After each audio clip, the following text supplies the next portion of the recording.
Well, if it isn't you and it isn't me, let's go ahead and start watching this. 911 call help leads to horrifying discovery. First of all, let me go ahead and double check how I sound because I've been having issues with this mic lately. I don't know what it is, but it's been acting weird on me. If it isn't you and it isn't Okay. Sounds good. Sounds decent. Let's get to it, baby. All right, here we go. I got the live chat open. And we are about to go ahead and get started. Shut up, buddy. Okay. Here we go. So, once again, 911 call for help leads to horrifying discovery. Oh boy, what could it be? Let's go ahead and take a look. Gotcha. I'm just really a bad person. No, not at all. I think it's good enough. That's worse than a body, dude. That's worse than a body, dude. I wonder what it is. Probably like 2 or 3? Who knows? Dude. A woman in Cedar City, Utah calls 911 for help in the middle of what seems to be a mental and emotional breakdown. Police are sent to check on her, but their concerns turn to horror when they see what's really going on at the property. It's a little past 8 in the morning on July 1st, 2023, when 911 dispatchers in Iron County, Utah receive a call from a distraught woman in the grips of a crisis. 911, what's the address of your emergency? What's going on? Need to get to the hospital. Let me get this in for them, and we'll get it started. And how old are you? I'm 50. Okay. And are you feeling violent at all? No, just one die. All right. And do you have access to any weapons? No. Okay. Oh, I'm unprepared to go to the hospital. Okay, that's good. And we're going to get them headed that way. They just have... This is why you should never hang around anyone that doesn't have everything working up there, right? There's something wrong in their noggin. Be careful with those people. Some people just disregard that, but understand some people can do some crazy things, and it's never going to be someone who's sane. It's always going to be someone who's insane. So be careful for those people, especially women that you date. These questions I have to ask, but Yeah. you're all good, okay? Have you done anything to injure yourself? No. Okay. And do you have a history of mental health conditions? Yeah. Yes, many years. Too many. The woman's name is Sarah, and while the operator establishes that she's Yeah, Sarah looks crazy as fuck. unharmed, the despair in her voice is unmistakable. Years, my baby sister's got terminal cancer. And then a lot of other things went wrong. I lost a dog. And I just kept thinking, if I got puppies, it made me feel better. I just got it way over my head. Gotcha. I'm just really a bad person. No, not at all. The operator, who can only go by what she's told over the phone, gives Sarah the benefit of the doubt. As they arrive, however, deputies slowly begin to suspect that a dire scene awaits them inside the house. School is back, and Dick's Yeah, Sarah looks like she's losing it. Sporting Goods has what you need to win your year. We've got everything from cleats to sambas. Shut up. You got family coming to look after your dog? No, they need to be seized. They need to be seized? Yes. They're not being taken care of. Dogs do you have? 19. 19? Yes, sir. 19? What the fuck? A guy coming down from Wyoming. Yeah, she's definitely insane. 19 dogs? The fuck are you, an animal shelter? 3 of them are his, and he's coming to get them. Okay. So I told him go by the sheriff's office to figure out where they were. Cedar City law prohibits individuals from owning more than 2 dogs at a time, but there's a vast gulf between a minor ordinance violation and the veritable zoo she claims to have inside the house. But the number of dogs may not be the biggest problem here. As the EMTs help Sarah into the ambulance, she reportedly says she should go to jail rather than the hospital because, quote, she hurt her sweet babies. Can I have your permission to go inside your home and see what you got going? So at the beginning, the cop said, this is worse than a body. She said she hurt her sweet babies. She said she has 19 dogs. My best guess is, because they say it's a horrifying discovery, my best guess is she killed all the dogs and mutilated them and did a bunch of crazy things. Let's see. It's really bad, man. You're not going to breathe in there. There's turds and trash, and it's awful, man. It's awful. It's just, humans don't live like that. That's what I say, and I've known it, and I'm not stupid. Sarah is clearly ashamed about the conditions of her home, but it turns out that the deputies already have strong reasons to dread going inside. We're at the house now. She gave us permission to go inside the house. She says she's got 19 dogs. She can't care for. They're under animal cruelty. She thinks she's going to go to jail for that. She wants to go to jail for that. But I can smell it. I could barely sit in the ambulance because she smells so bad. Damn, she smelled like shit. And I imagine that if I can smell it, and I'm not even in the house, coming from within the house is horrible. And depending on what happens Have to be like this around her. Hey, Sarah, how you doing? with her, she's got 19 dogs in a house that has no AC in it, and no one No AC? So you're just sleeping with the fucking smell of shit all around you? Holy shit. to care for the dogs. So we're kind of in a pickle here.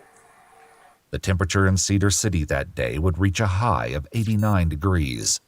The lack of air conditioning only raises more concern about what kind of environment Sarah's dogs have been living in. The neighbors say that sometimes she opens windows to try to vent it out, but that doesn't do much. Yeah, open the windows and vent it out. Just have the whole neighborhood smelling like shit. I'd be like, bitch, close those fucking windows. Well, pick your head then and see what you got, and then we can start working on resources to take care of the rest of it. You ready? I almost Ready. want to get alcohol pads first. Hey, poops! You know, at least some of them are alive.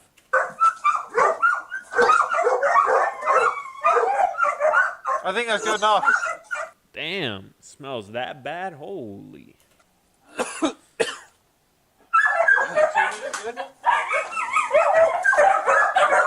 Nope. You gotta need a bath.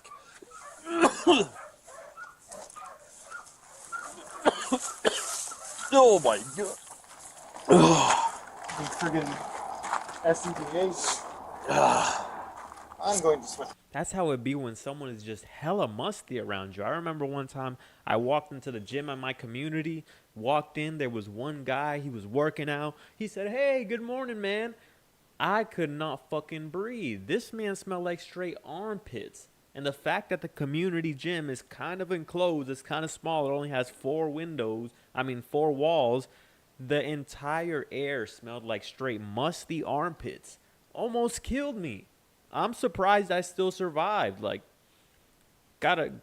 some people gotta have better hygiene. The air inside the home is unbreathable, and it takes the deputies a few minutes to recover from even brief exposure. That's worse than a body, dude. I was getting whiffs of it through my gloves. Oh, dude, it's in my lungs.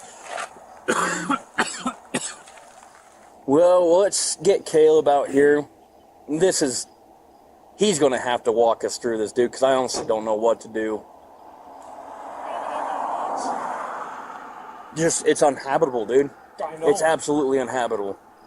It's perhaps the best word to describe the appalling conditions of the house, and the deputy uses it again when his sergeant arrives on scene. I don't know what to do. Is she already gone? She's gone. This is inhabitable, dude. I've never even smelled a dead body as bad as this. Really? Just open the door. You have to know what we're dealing with. We can't let her come back to this. We've got a chain link fence in the backyard. I wonder if we can open the back. I can stop coming out. There's a dog on the other side. They're friendly. Oh, fuck. That shit stink. I can smell it through the fucking screen. You did better than I did. I started losing it right there. Uniform I'm worried about. The overpowering effects of the smell inside makes it difficult to imagine how any creature, human or animal, is able to live in that environment. It's imperative to get the dogs out of the home as soon as possible. There's an owner to the Great Danes. He's coming from Salt Lake to pick the Great Danes up. Them all those puppies in them cages are Great Danes. Not all of them. Most of those that I just looked at were. Were they? I thought there was like... They look just like that big.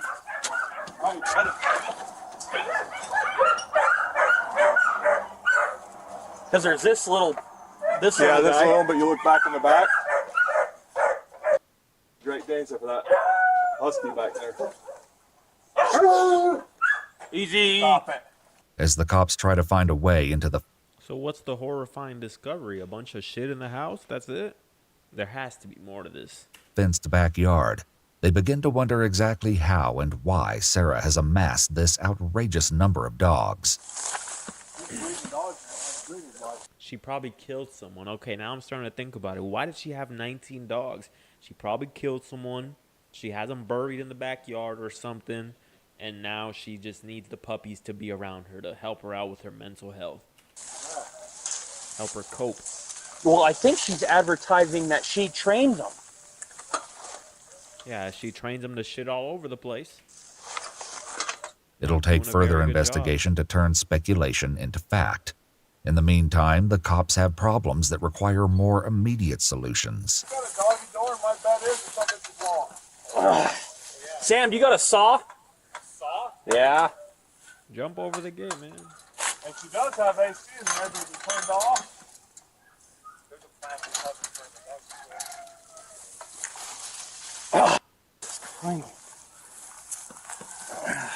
The overgrowth blocking the fence is substantial, but fortunately, the deputy has come prepared. I got an axe. I bought stick, I know. We ain't got much left. Here.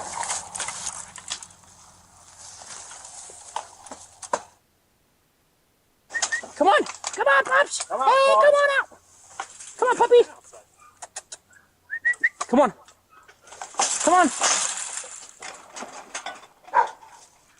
Come on, Pops. The dog's reluctance to leave the house is only matched by the deputy's reluctance to go back in. This time, at least, they'll have protection. Zaxby's new chicken finger tacos. Damn, One's smothered that with shit creamy looks chipotle good. ranch, and one's got avocado ranch with... I got mine out. I'll go get it. Meet me inside.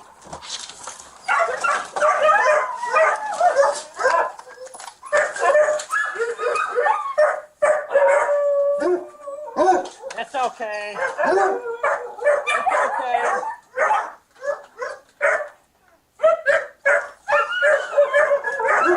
Holy shit, bro. Look at this fucking house.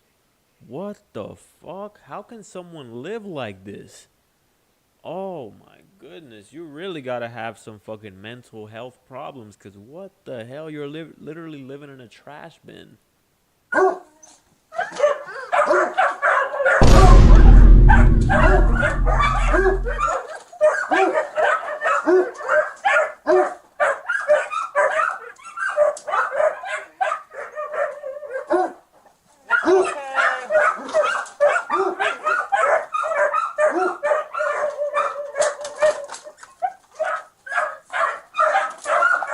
What the hell? Yo, look at this. And my own business, I've worked in different houses and stuff, and I'll tell you, I've seen some really dirty houses. I don't know how some people can live like that, but this is insane. Like, imagine you just drink yourself a nice little Coca-Cola and you say, fuck it, just throw it on the floor. Drink yourself 500 Coca-Cola, say, fuck it, just throw it all on the floor. What the hell?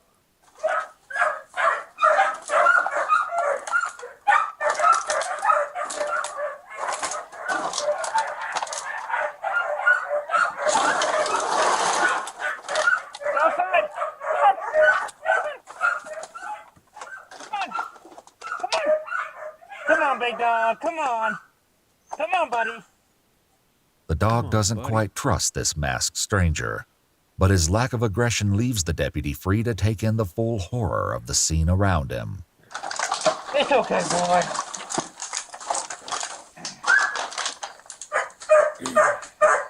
Yo, those are some cute dogs, though. Look at that husky. Beautiful. These two dogs are really cute, too. I might need to adopt one of them. Although they might smell like shit, so I don't know if I want that around me.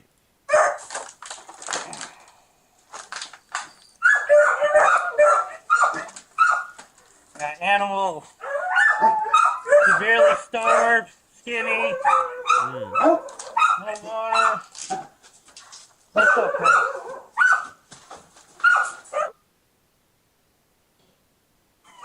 Starving the dogs, but feeding her fat ass, huh? Clearly she hasn't been starving. It's like a bedroom.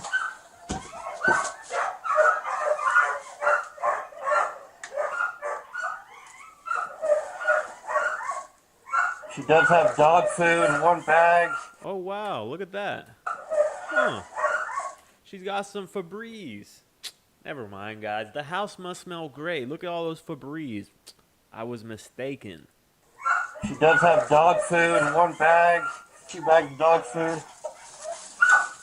The food in the pantry hasn't prevented the dogs from reaching a malnourished state. The deputy's partner is next to take a good look at the living room.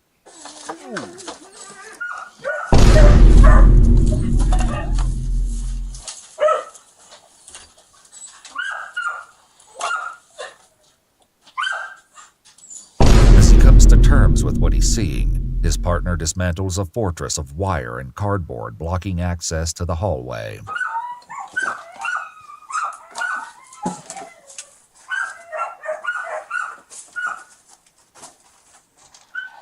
Feces all over the floor.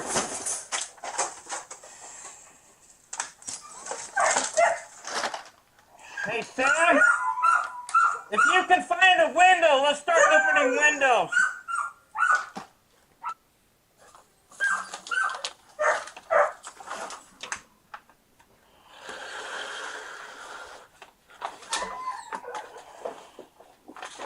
Are those a bunch of flies? Oh.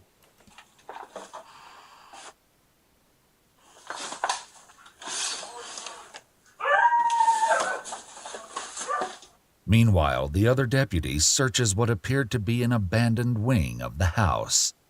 And there was a dead body. More dogs. 3 dogs. All malnourished. The deputies return to the living room to verify just how many dogs live in this house of filth. We need a dog count. What? A dog count. So I've got, there's at least 8 in cages. So we got the 3 that are out, right? I got 3 in those cages. So that's 6. Oh. 7, 8, 9, 10, 11, 12, 13, 14, 15.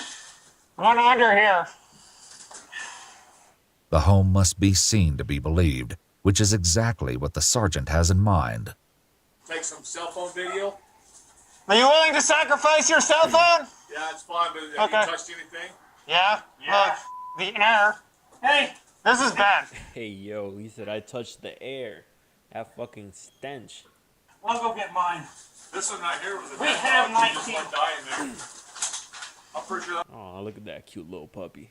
there's a dog in there. That's It's a dog. It's alive. well, there's There's 19 dogs. There's a live dog in here. There's 19 dogs in here, Caleb. They're all malnourished.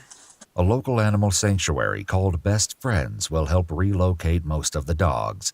But that's not the end of police involvement. They talked to Sarah that afternoon in the hospital and tried to determine how exactly things at her house deteriorated to this extreme.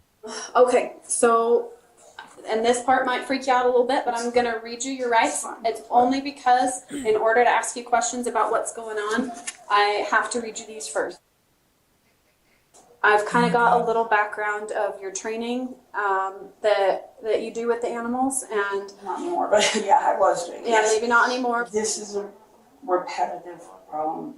with me when things get really bad. And my parents and I don't talk, that sort of thing, so I got really lonely, and I got that same dumb feeling that this would somehow fix it. And I can't, nobody could do that. Sure. Sarah may be puzzled by her own choices, but the fact is that many innocent animals suffered as a result. It soon becomes clear that this is not the first. If you're not the best version of yourself, how are you going to give that to others, right? Like if she's out of shape, how is she going to be good in a relationship? If she's out of shape, how is she going to take care of 19 dogs?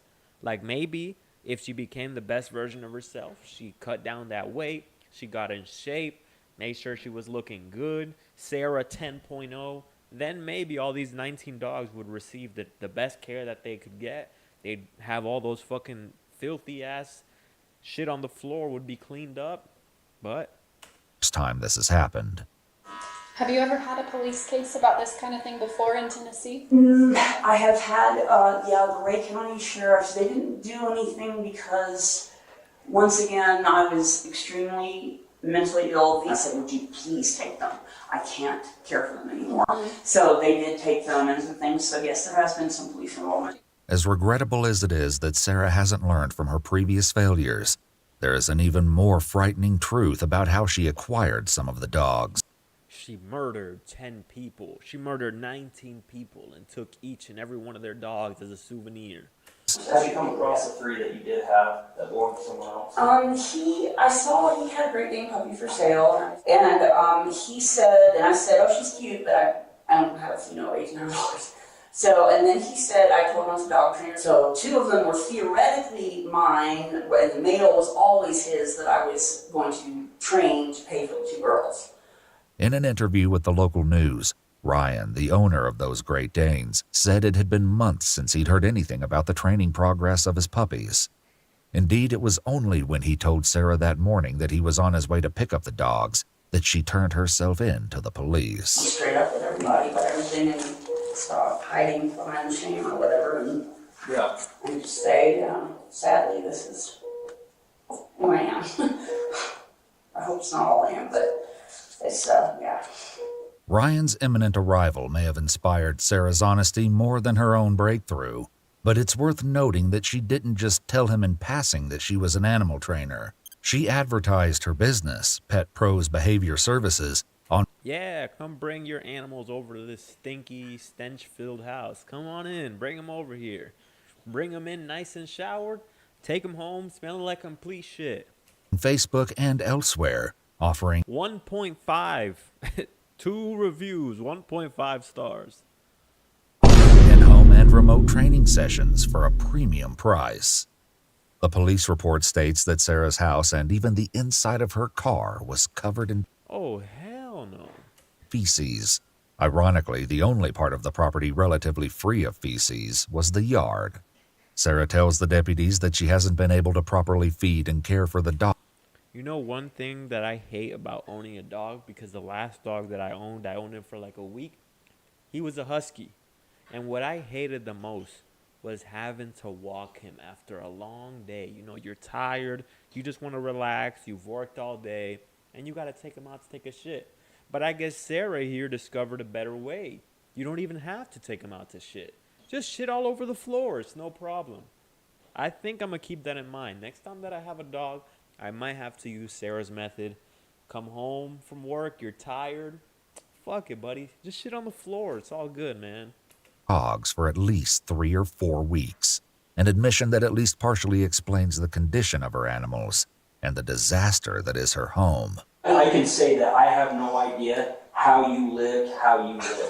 Because when I opened the door to your house, I could not even go inside. Every day. Were you living in the house or were you living in your car? In the house. Where did you sleep? I slept on the couch. But yeah, no, it burns my eyes when I get home. I hate Her nose got that Navy SEAL training. it, but I'm like, you know what, you freaking did it, you deserve it, deal with it, so I do.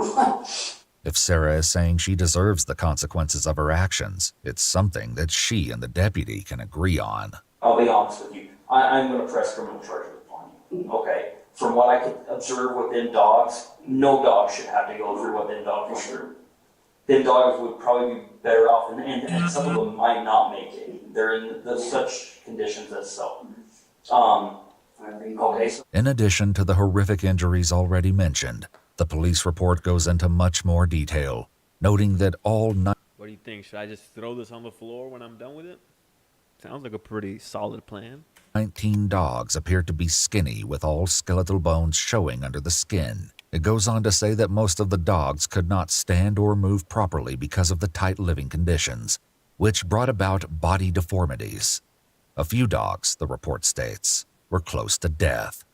Sarah Mills pled guilty to 9 counts of cruelty in October of 2023, roughly 4 months after her call to 911. She was ordered to pay a fine of $690, serve 60 days in jail, and spend 12 months on probation. Sarah, Hey, 60 days. At least she didn't get like a year or 2 years or some shit like that. was given the option to serve her jail sentence in increments of 5 days per month. In February 5 days per month? What kind of special treatment is this? Hey, just go home, relax, come on over to the jail, just spend 5 days, go back home, come on over to the jail. 2000. Alright, I think I'm going to watch one more of these before I make my YouTube video. I still got to make my video, I still got to make a short, but let's go ahead and take a look. Alright. Body cam footage, routine. Oh shit! Cop realized the dismembered body is alive. Yo.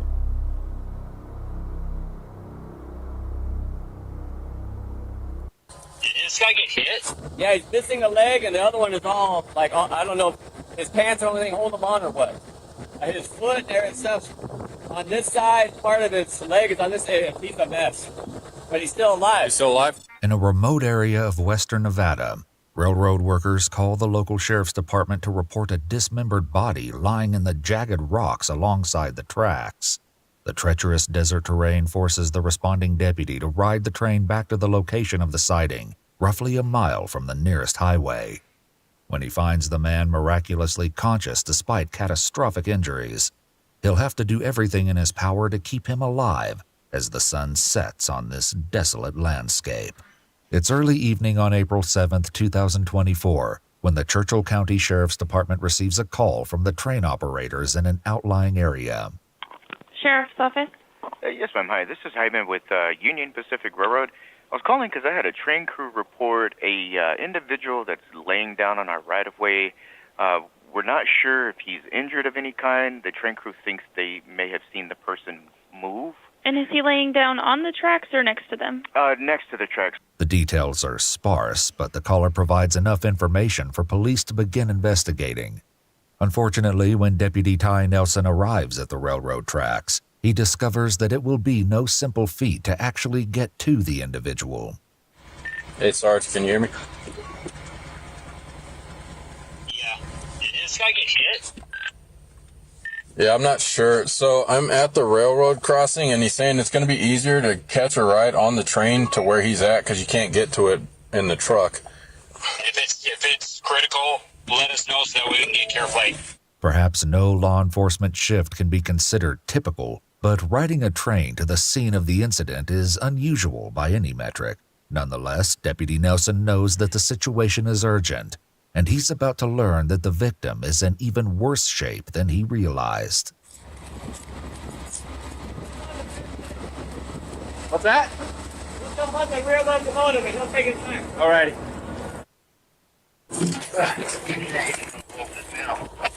Yeah. All aboard, I'll bring it back 100. All aboard, I'll make sure you stay. You want to get inside the locomotive? You good here? I'm good here. Okay. Yeah, he's missing a leg, and the other one is all like I don't know if his pants or anything hold him on or what. Okay. His foot there and stuff on this side, part of his leg is on this side. He's a mess, but he's still alive. He's still alive? Okay. Yeah. Amtrak went by him before us and said that they thought they saw a body. That's why we checked. And there's a bag up here and right at the old counter going inside. I think that's his bag. I don't know. Okay. If he fell off or tried to get on, I don't know. That's a beautiful scene, though. Look at that. Oh, my goodness. The ride back to the scene didn't take more than 5 minutes. Let's check this on the other side of the wall. Yeah. See what I mean? But I didn't know how you could get it. Yeah. A quick glance at the surrounding landscape shows why it may not be possible to get an ambulance to the victim. I don't know if they're going to have access or a landing zone. I might have to pick this guy up and put him on the train and put him to where my car is. How did he even get out here?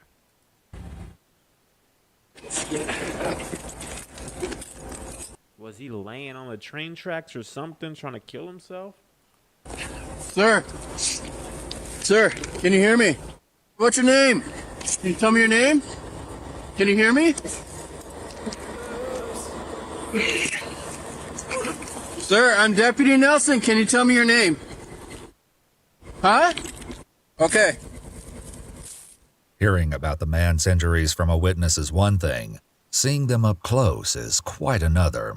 It's quickly clear to Deputy Nelson that he must take decisive measures.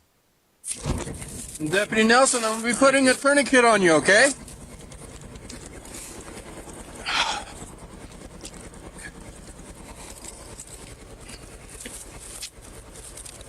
What's your name?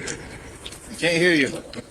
The man on the ground is barely coherent, I can't hear you, buddy. Don't you see my fucking leg is ripped off? and the deputy knows that he needs emergency medical attention without delay. No, but in a situation like this, you do gotta try and keep the person awake if you want them to live, right?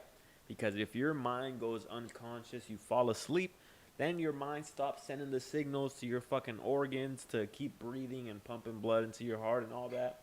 So you gotta stay awake so that your mind is conscious and pumping everything. Do you have a phone that you can get signal? Yeah. Can you let them know I'm Deputy Nelson?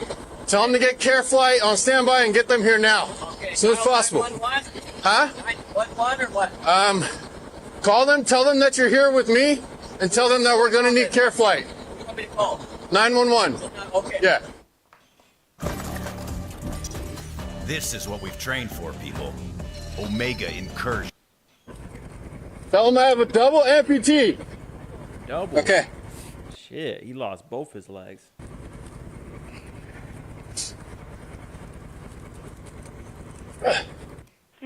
What's your emergency? Hi, my name's Robert Miller. I'm with Union Pacific Railroad. I'm here with Deputy Nelson, and he says we need a Care Flight here immediately. We have a man with double amputee on his legs, got hit by a train. Okay, we have Care Flight on the told way. him. Their ETA isn't until 1953, so we still have a ways to go. Holy 1950. 1953, holy shit. So what's that? That's like 30 minutes. 35 minutes. 3. Yeah, they're coming Okay. from Truckee. Damn, you don't have both of your legs. You're bleeding out for 35 minutes. Is this guy gonna make it? Okay, from Truckee. Okay. The medic All right. should be there soon, though. Okay, we'll bring the train back to the crossing and bring the medic back to him. Okay, All right, thank you. Bye. The helicopter is coming from Truckee, California, which is approximately 80 miles west of Churchill County, Nevada. The 35-minute wait time is a setback, but local EMTs are also on the way. The train heads back to the highway to pick them up while Deputy Nelson stays with the double amputee. Can you hear me? Hey, I'm sticking with you, okay? Stay with me, okay?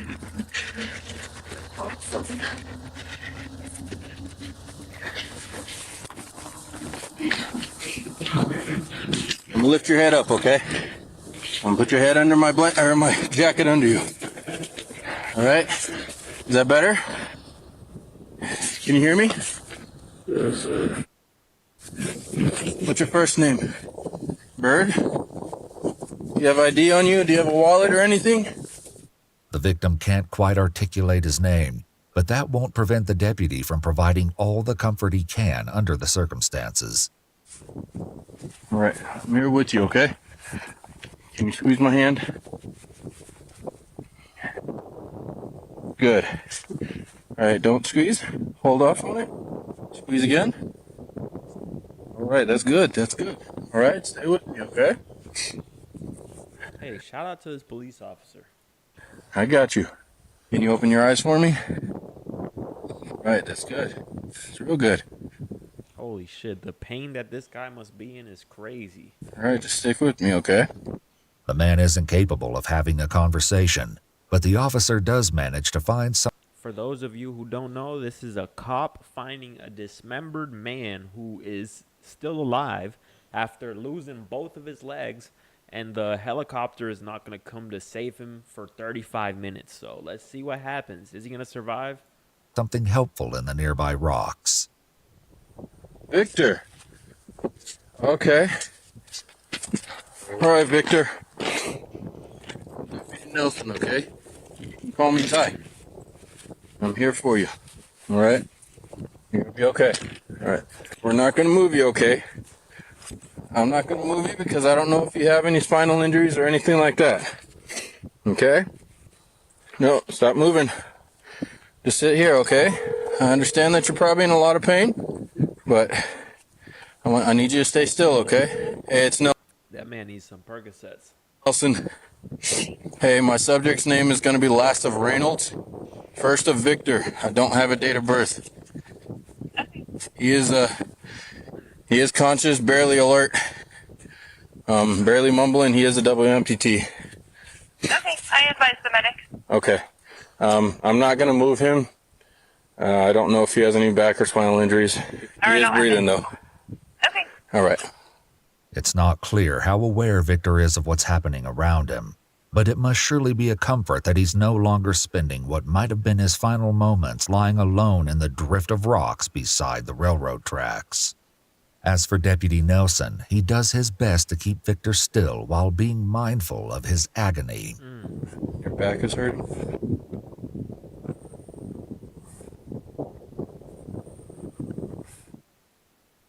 All right, fine. I'll roll you over, okay? We'll put this jacket under your back, okay? Here.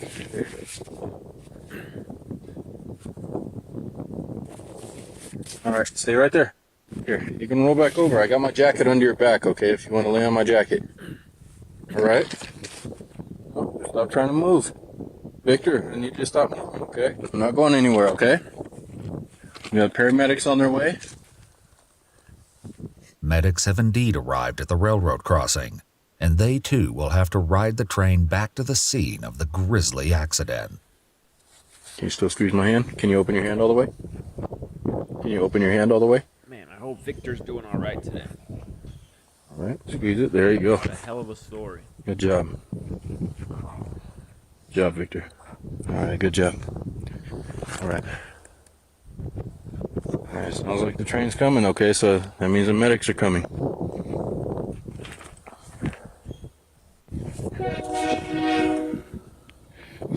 All right, let's let the medics get here. Let's see what we can do, and then we'll go from there. All right, sound like a plan? All right, cool. Medics are here. Deputy Nelson has spent 20 long minutes alone with Victor while waiting for the EMTs, and he's no doubt relieved to finally have them on the scene. How are we doing? It's good. He's alert. He's talking for the most part. And we got tourniquets Both on. He's able to squeeze my hand. He's able to squeeze both hands. The other foot is on the other side of the tracks. All right. Wasn't sure what else to do. I wanted to keep him warm, so I didn't cut that off. If not, hey, Victor, stay there, okay? Stop moving. All right, I'm gonna go get that over here. Okay, it's a little back to the north there. As one EMT goes in search of Victor's other foot, the deputy acknowledges that there's much he still doesn't know about the man himself. Bro lost both of his legs by a train. Do you have a date of birth by chance? No, I'm not getting a lot out of him. Not really my priority. No. I'd rather get out of it right now. Yeah. I can call dispatch and see if they found anything, Is he a but felon? I don't know. I can't tell from that. Armed right. I can see the breath about it. Glasses and stuff. Okay. I don't know if there's a wallet. If there is, and it's tied with the tourniquet, but. No worries. All right. They stay focused on the goal of keeping Victor alive, but many mysteries surround the man in their care. Yeah, like how did he end up here? How did he end up in a train, getting ran over by a train, and losing both of his legs? What the fuck happened? Was he trying to kill himself? And indeed, many more will come to the surface before this night is over. You need to roll over? We need you to stay in like this, okay? We're gonna get some an IV in you, okay? My prediction is he was laying on the train tracks hoping that he got killed. I need you to stay as still as possible. Still with me, Victor? The sight of these modern medical devices against the backdrop of this barren desert only highlights the urgency of getting Victor to the hospital. The question is, how are they going to do that?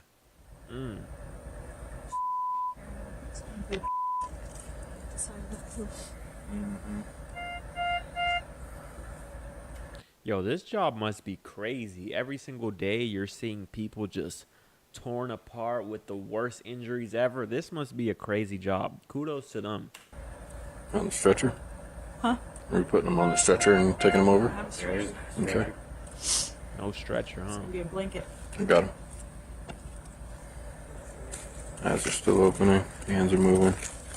Neither Deputy Nelson nor the EMT can disguise their doubts about that prospect, but there is hope on the horizon as the care flight helicopter finally arrives on the scene.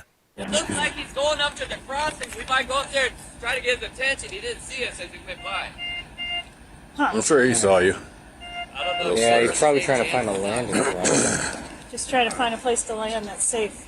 Yeah, so yeah, I don't, we might have to do with him like Keep we did your with you. arm Bring him back. right there. There it goes. Flow Go better? slow. Yeah, I just keep that arm straight.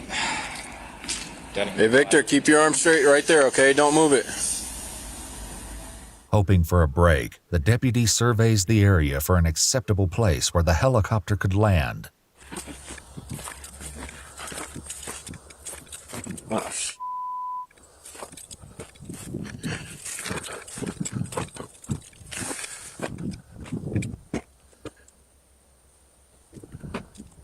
sucks. One thing's for sure, with the sun going down on the Nevada desert, the conditions out here aren't getting any better. Ms. Nelson. Hey, care flight landed on 95 near the ambulance. Okay. Okay. There's a possible landing spot kind of where we're at, but I don't know if they're okay with landing there. Okay. We're not going to be able to get this guy onto the train, though. Okay. So, I'm not sure how else we're going to get him back if yeah. the care flight can't land. Okay. All right, we'll do with what we can. Okay. All right, bye. They landed by you guys. That's a mile up the road. The lack of good options forces Deputy Nelson to prepare for what will be an extremely grueling task. If you guys are down with it, Having to carry him all the way over there?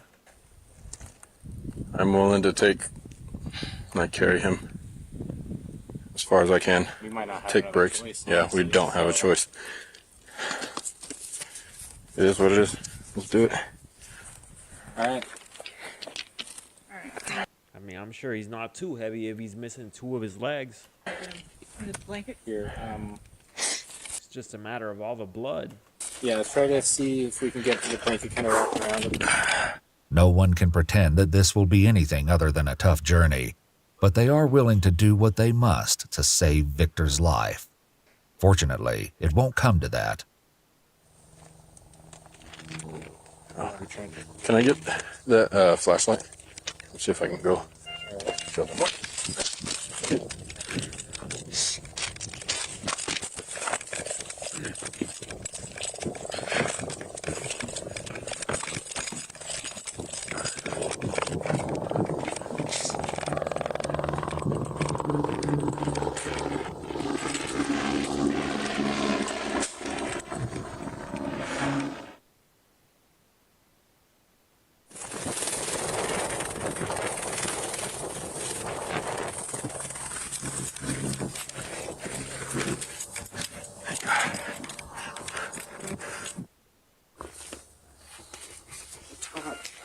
All right, Victor, I need you to roll towards deputy over here, all right?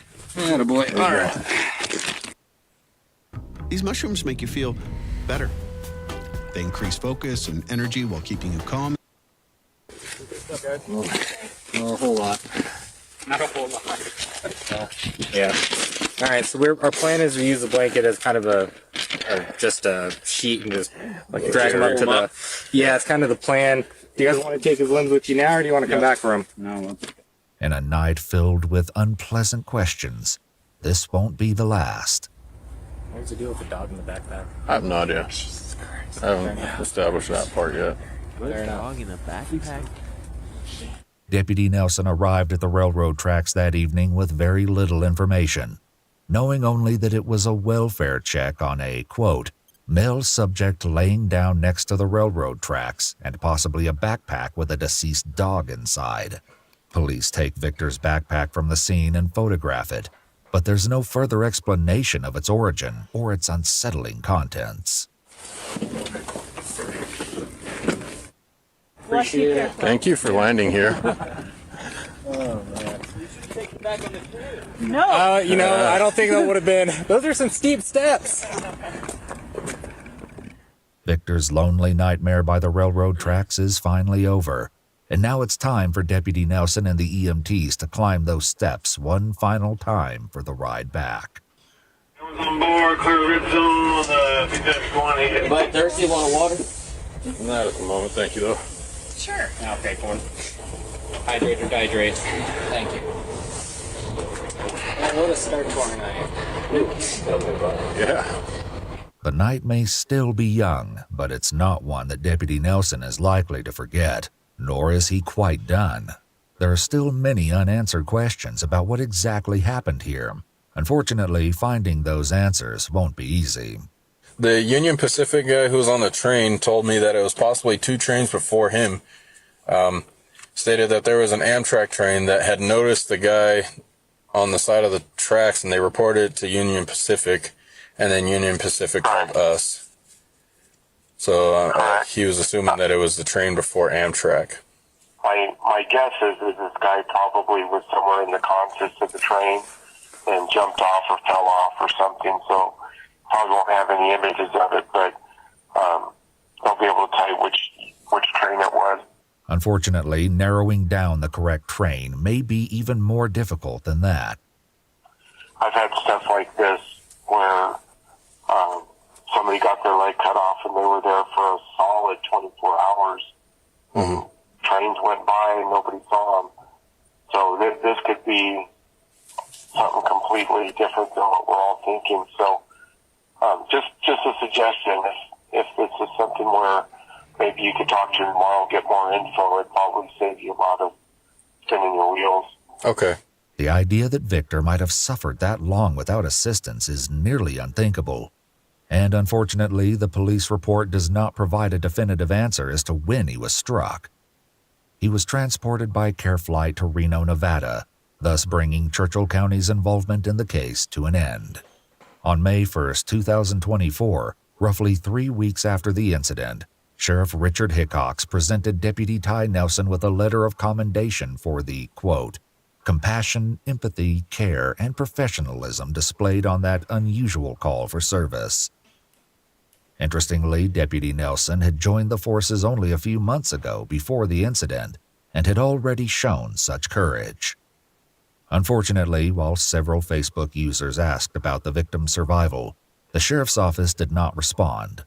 There's been no update as of yet on the status of... Well, that is the live stream for today. And I'm going to go ahead and end this right here so that I can record the video for you guys. That's it. Peace out.